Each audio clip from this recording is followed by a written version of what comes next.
बने वाले। जी जी हाँ।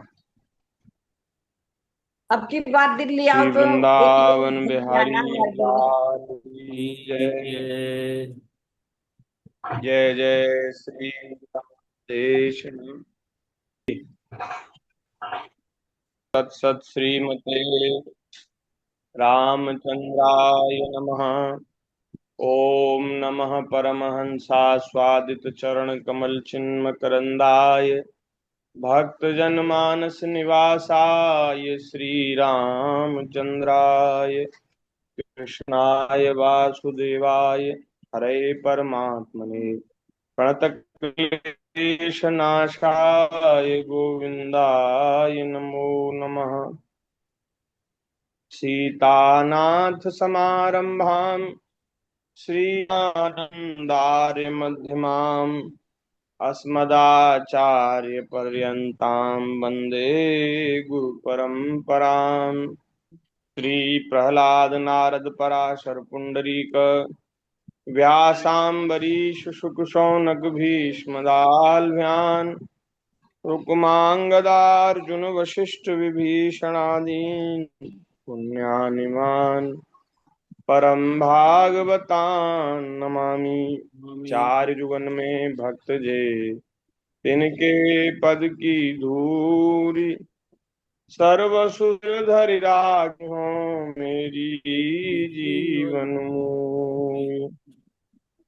भक्त भक्ति भगवंत गुरु चतुर नाम वपु एक इनके पद वंदन किए नाशे विघ्न अनेक।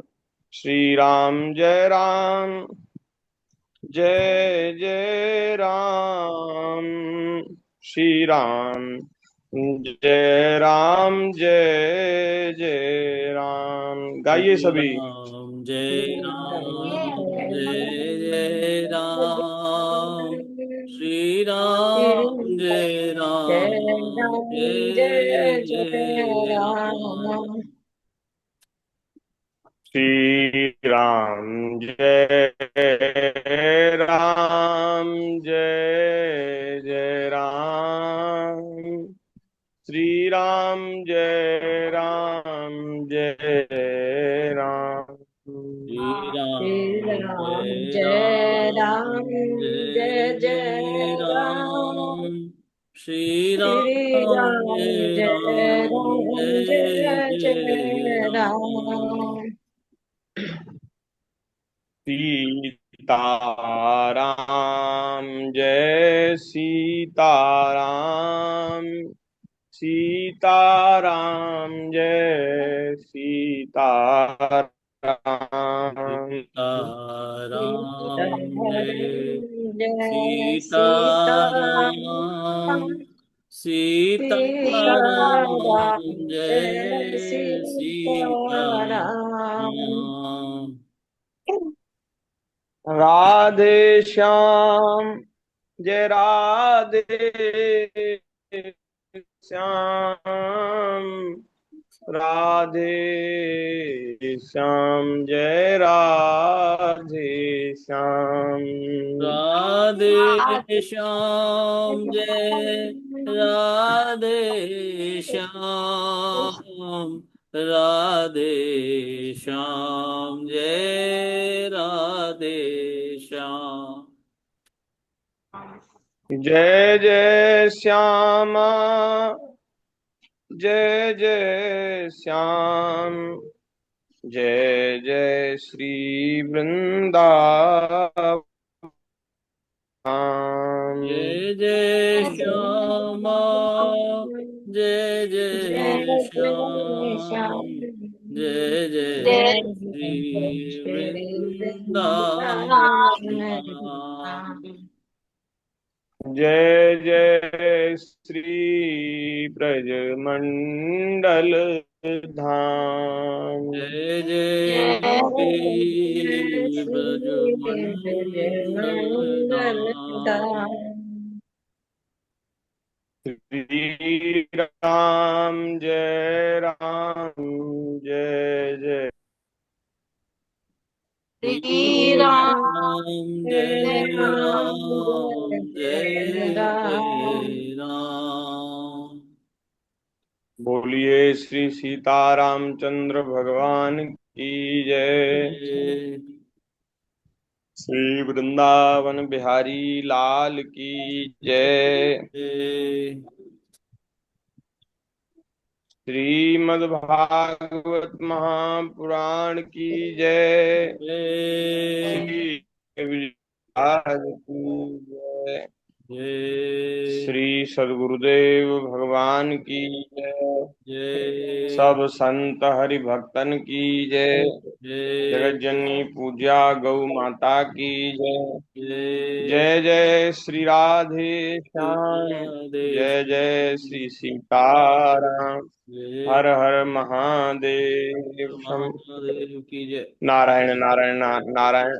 नारायण नारायण। भक्त वत्सल शरणागत वत्सल दीनबंधु दया सिंधु भगवान श्री राम बिहारी बिहारी की महती कृपा करुणा से हम सभी को मानव जीवन का सर्वोत्कृष्ट फल सत्संग श्रीमद् भागवत जी की मंगलमयी कथा के माध्यम से प्राप्त हो रहा है।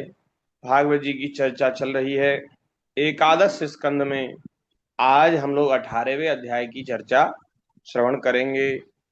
श्री भगवान कह रहे हैं वनम इक्षु पुत्रेषु भार्याम्न्यस्य सैव वा वनेव वसे क्षान्तः तृतीयं भागमायुषः।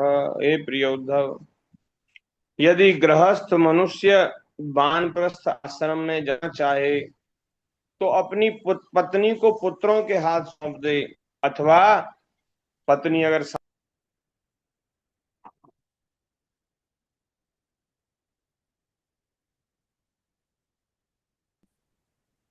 हाँ, तो हम कह रहे थे कि वानप्रस्थ आश्रम में ऐसा नियम है कि पत्नी को साथ रख से जा सकते हैं, लेकिन संन्यास जो आश्रम है उसमें ये ऐसा नहीं है। स्त्री को फिर तो परिवार से, घर से, गृहस्थी से, संसार से, सबसे संबंध टूट जाता है जो संन्यास धर्म का आश्रय ले लेता है।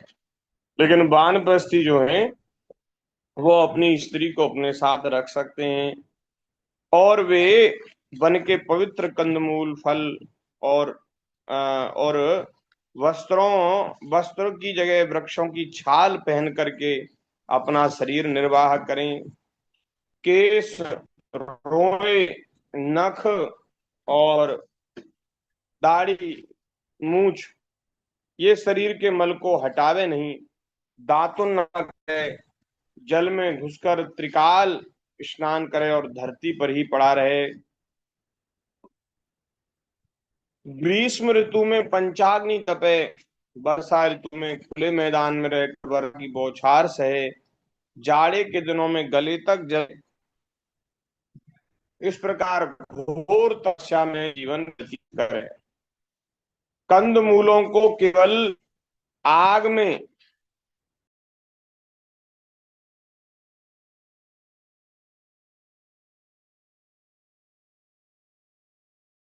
तो नारायण भगवान श्री कृष्ण वानप्रस्थ शास्त्र कृपा करके उन सब लोगों उन बातों को तो हम सुन रहे हैं। नीवा जंगली अन्न से स्वरूप शादी तैयार करे और से समयोचित आग्रहण आदि कर्म करते।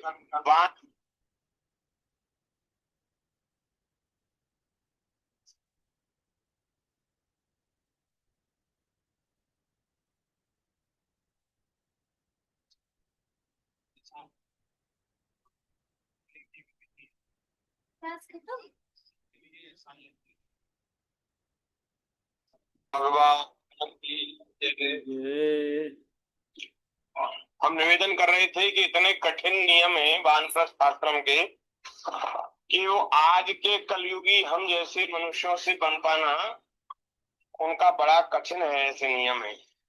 तो भगवान की दया से कोई कहीं सामर्थ्यवान पुरुष वे नियमों का पालन करते ही होंगे, क्योंकि बीज रूप में भगवान अपनी सृष्टि में सब कुछ सुरक्षित रखते हैं। आपको अच्छे सन्यासी भी कहीं बीज रूप में भगवान की कृपा से मिल जाएंगे, और अच्छे वानप्रस्थी, अच्छे गृहस्थी, अच्छे ब्रह्मचारी भी कहीं ना कहीं ठाकुर जी की दया से मिल जाए, जो शास्त्रों में जो लक्षण कहे गए उन लक्षणों से युक्त। तो ये बड़े अद्भुत लक्षण हैं, और भगवान कह रहे हैं कि इस प्रकार जो अपने वानप्रस्थ आश्रम के नियम को, व्रत को निभाता है, वो मेरी प्राप्ति कर लेता है, क्योंकि तप जो है वो मेरा ही स्वरूप है। हे उद्धव, जो पुरुष बड़े कष्ट से किए हुए और मोक्ष देने वाले इस महान तपस्या को स्वर्ग, ब्रह्मलोक आदि छोटे मोटे फलों की प्राप्ति के लिए करता है, उससे बढ़कर मूर्ख और कौन होगा। इसलिए तपस्या का अनुष्ठान निष्काम भाव से ही करना चाहिए। शरीर को खूब कष्ट दिया, तपस्या की, और उनसे चाहे लोक परलोक के सुख, तो भगवान कह रहे हैं ये तो मूर्खता है।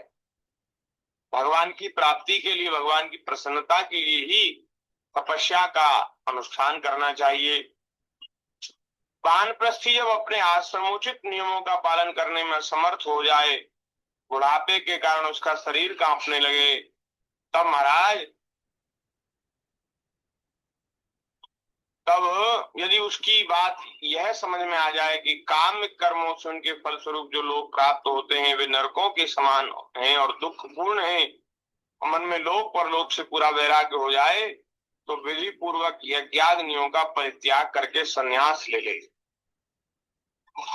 जो वानप्रस्थी सन्यासी होना चाहे वो महाराज विधि पूर्वक जो सन्यास की विधि है उससे 8 प्रकार के श्राद्ध और प्राजापात्य यज्ञ से मेरा यजन करे, और फिर अपना सर्वस्व ऋत्विज को दे दे, ब्राह्मण को दे दे, यज्ञाग्नियों को अपने प्राणों में लीन कर ले, और फिर किसी भी स्थान, वस्तु और व्यक्तियों की अपेक्षा न रखकर स्वच्छंद विचरण करे।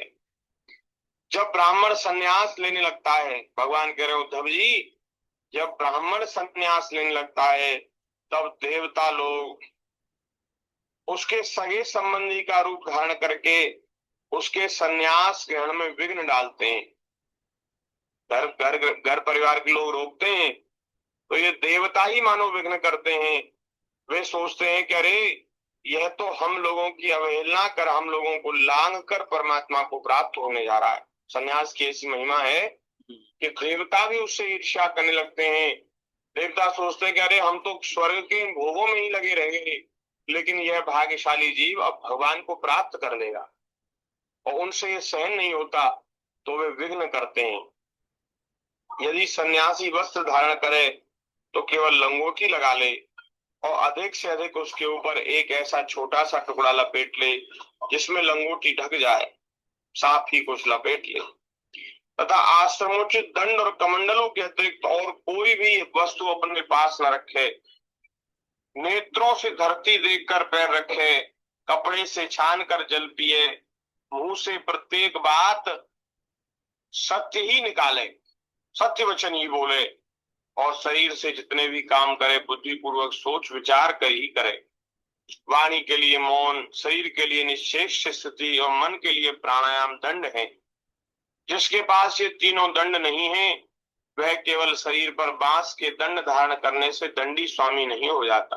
ये 3 दंड हैं सन्यासियों के, वाणी मौन और शरीर निश्चेष्ट क्रिया रहित एकदम शांत, और मन प्राणायाम, मन को प्राणायाम में लगाइए। ये 3 दंड हैं।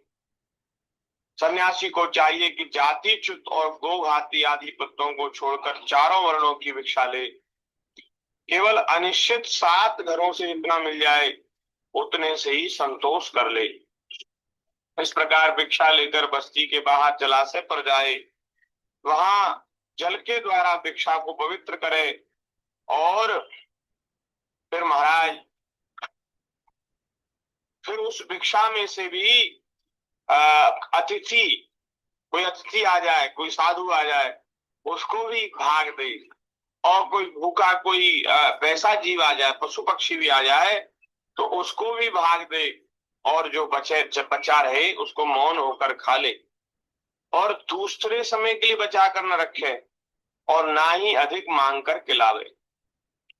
सन्यासी को पृथ्वी पर अकेले ही विचरना चाहिए, उसकी कहीं भी आसक्ति न हो, सब इंद्रियां अपने वश में हो, वह अपने आप में ही मस्त रहे,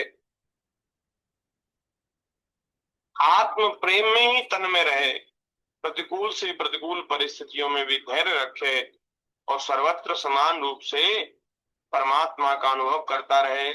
सन्यासी को निर्जन और निर्भय एकांत स्थान में रहना चाहिए, भीड़ भाड़ में नहीं रहना चाहिए, निर्जन स्थान में रहना चाहिए। उसका हृदय निरंतर, भगवान कह रहे हैं, उसका हृदय निरंतर मेरी भावना से शुद्ध बना रहे, मेरी भावना करता रहे। वह अपने आप को मुझसे अभिन्न और अद्वितीय अखंड के रूप में चिंतन करे। वह अपनी ज्ञान निष्ठा से चित्त के बंधन और मोक्ष पर विचार करे, तथा निश्चय करे कि इंद्रियों का विषयों के लिए विक्षिप्त होना, चंचल होना बंधन है, और उनको संयम में रखना ही मोक्ष है। इसलिए सन्यासी को चाहिए कि मन एवं पांचों ज्ञान इंद्रियों को जीत ले, भोगों की क्षुद्रता समझकर उनकी ओर से सर्वथा मुंह मोड़ ले, और अपने आप में ही परम आनंद का अनुभव करे। इस प्रकार वह मेरी भावना से भरकर पृथ्वी पर विचरता रहे। केवल भिक्षा मांगने के लिए ही नगर में जाए, उसके अलावा नदी, पर्वत, वन और आश्रमों से पूर्ण पृथ्वी में बिना कहीं ममता जोड़े घूमता फिरता रहे। भिक्षा भी वानप्रस्थियों के आश्रम से ही ग्रहण करे, क्योंकि वानप्रस्थियों का जो अन्न होता है वो बहुत शुद्ध होता है। और यदि ऐसा ना मिले तो गृहस्थों के यहाँ से भिक्षा करके वो अपना काम चलावे। विचारवान सन्यासी दृश्यमान जगत को सत्य वस्तु कभी न समझे, सारा संसार असत्य है ऐसा समझता रहे, क्योंकि यह प्रत्यक्ष नाशवान है, सब कुछ नाश को ही प्राप्त हो रहा है। इस जगत में कहीं भी अपने चित्त को लगाए नहीं। इस लोक और परलोक में जो कुछ करने पाने की इच्छा हो उसका त्याग कर दे, उससे विरक्त हो जाए।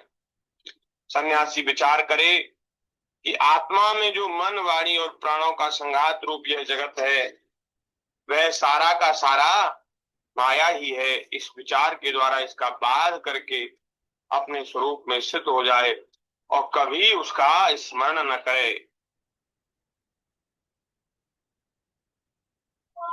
महाराज, वह बुद्धिमान होकर के भी, जो ऐसा सन्यासी होता है, बुद्धिमान होकर के भी बालकों के समान खेले, निपुण होकर के भी जड़वत रहे, विद्वान होकर भी पागल की तरह बातचीत करे, और समस्त वेद विधियों का जानकार होकर भी पशु वृत्ति से रहे। अनियत आचारवान रहे। उसे चाहिए कि वेदों के कर्मकांड भाग की व्याख्या में न लगे, पाखंड न करे, तर्क वितर्क से बचे, और जहां कोरा वाद विवाद हो रहा हो वहां कोई पक्ष न ले। वह इतना धैर्यवान हो कि मन में किसी भी प्राणी से उद्वेग न हो। अब विचरण करते हैं तो तमाम तरह के लोग मिलते हैं, प्राणी मिलते हैं, उनकी क्रियाएं भी बड़ी विचित्र होती हैं। तो इतना धैर्यवान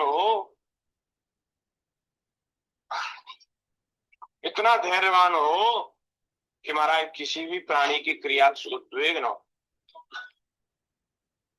और स्वयं भी किसी प्राणी को उद्विग्न न करे, स्वयं किसी प्राणी को उद्विग्न न करे, कष्ट न दे। उसकी कोई निंदा करे तो सहन कर ले, किसी का अपमान न करे। प्रियोद्धव, सन्यासी शरीर के लिए किसी से भी वैर न करे। ऐसा वैर तो पशु करते हैं। पशु महाराज, पशु को कोई मारे तो वो भी फिर उसका वो देते हैं, उत्तर देते हैं। मनुष्य जो होते हैं वो ज्ञानवान है, ज्ञान से संपन्न है। सन्यासी का तो क्या कहना। तो बोले शरीर के लिए किसी से वैर ना करें। हमारे शरीर को भले ही कोई कष्ट दे, शरीर के साथ कोई भले ही अनुचित व्यवहार करे, लेकिन उससे वैर ना करे, क्योंकि वह वास्तव में हमारे शरीर से विरोध कर रहा है। शरीर तो हमारा स्वरूप है नहीं। तो इसलिए ऐसा बताया गया है। जैसे एक चंद्रमा जल से भरे विभिन्न पात्रों में अलग अलग दिखाई देता है, वैसे ही एक ही परमात्मा समस्त प्राणियों में स्थित है और वह अपने में भी है। सबकी आत्मा तो एक ही है और शरीर भी पंचभूतों से बने हुए हैं तो एक ही हैं। महाराज शरीर भी सब एक जैसे और आत्मा भी एक जैसे, तो बताओ क्या अंतर है? भगवान 3 मिनट। सबको अपना ही समझना, अपने जैसा ही समझना चाहिए।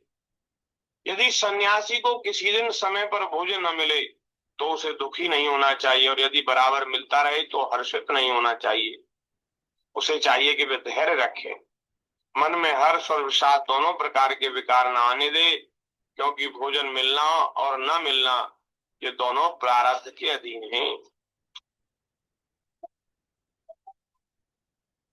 भिक्षा अवश्य मांगनी चाहिए, ऐसा करना उचित है, क्योंकि अन्न से ही प्राणों की रक्षा होती है। प्राण रहने से ही तत्व का विचार होता है और तत्व विचार से तत्व ज्ञान होकर मुक्ति मिलती है। और जैसी अच्छी बुरी प्रारब्ध के अनुसार जैसी भिक्षा मिल जाए उसी से पेट भर ले, वस्त्र और बिछौने भी जैसे मिल जाए उन्हीं से काम चला ले, उनमें अच्छेपन और बुरेपने की कल्पना न करे। कितना मतलब विस्तार से भगवान समझा रहे हैं, बड़ी कृपा कर रहे हैं। जैसे मैं परमेश्वर होने पर भी अपनी लीला से ही शौच आदि शास्त्रोक्त नियमों का पालन करता हूँ, पवित्रता का नियम पालन करता हूँ, वैसे ही ज्ञाननिष्ठ पुरुष को आवश्यक नहीं है कि वह पवित्रता के नियमों का पालन करे, लेकिन फिर भी लीला से ही आचरण करे। वह शास्त्र विधि के अधीन होकर विधि किंकर होकर ना करे, क्योंकि ज्ञाननिष्ठ पुरुष को भेद की प्रतीति ही नहीं होती। जो पहले थी वह भी मुझे सर्वात्मा के साक्षात्कार से नष्ट हो गई। यदि कभी कभी मरण पर्यंत बाधित भेद की प्रतीति होती भी है, तब भी देहपात हो जाने पर वह मुझसे एक हो जाता है। महाराज सन्यासी का मुख्य धर्म है शांति और अहिंसा, और वानप्रस्थी का मुख्य धर्म है तपस्या और भगवत भाव। गृहस्थ का मुख्य धर्म है प्राणियों की रक्षा, सभी प्राणियों की रक्षा, सबका पोषण और यज्ञ याग। गृहस्थों का ये नहीं है कि केवल अपना ही विचार करे, अपना ही सोचे, नहीं। गृहस्थ का कर्तव्य है सबकी रक्षा, सबका पोषण, ये गृहस्थ का धर्म है। और ब्रह्मचारी का धर्म है गुरु की सेवा, आचार्य की सेवा। और महाराज मेरी उपासना तो सभी को करनी चाहिए। भगवान कह रहे हैं ब्रह्मचर्य, तपस्या, शौच, संतोष और समस्त प्राणियों के प्रति प्रेम भाव, यह सबके धर्म है। वानप्रस्थी, ब्रह्मचारी, गृहस्थी और सन्यास सबके लिए। और मेरी उपासना भी सभी को करनी चाहिए। जो पुरुष इस प्रकार अनन्य भाव से अपने वर्णाश्रम धर्म के द्वारा मेरी सेवा में लगा रहता है, वह मेरी अविचल भक्ति को प्राप्त करता है और समस्त प्राणियों में मेरा ही दर्शन करता है। उद्धव जी, मैं संपूर्ण लोकों का स्वामी हूँ, सबकी उत्पत्ति और प्रलय का परम कारण हूँ। नित्य निरंतर बढ़ने वाली अखंड भक्ति के द्वारा वह मुझे प्राप्त कर लेता है। कौन? बोले जो अपने वर्णाश्रम धर्म का पालन करता है। तो वर्ण आश्रम धर्म यही वेद है। अपने वर्ण का धर्म और अपने आश्रम का धर्म, इनमें श्रद्धा और बहुत आदर के साथ इनका पालन, यही महाराज सनातन धर्म है। और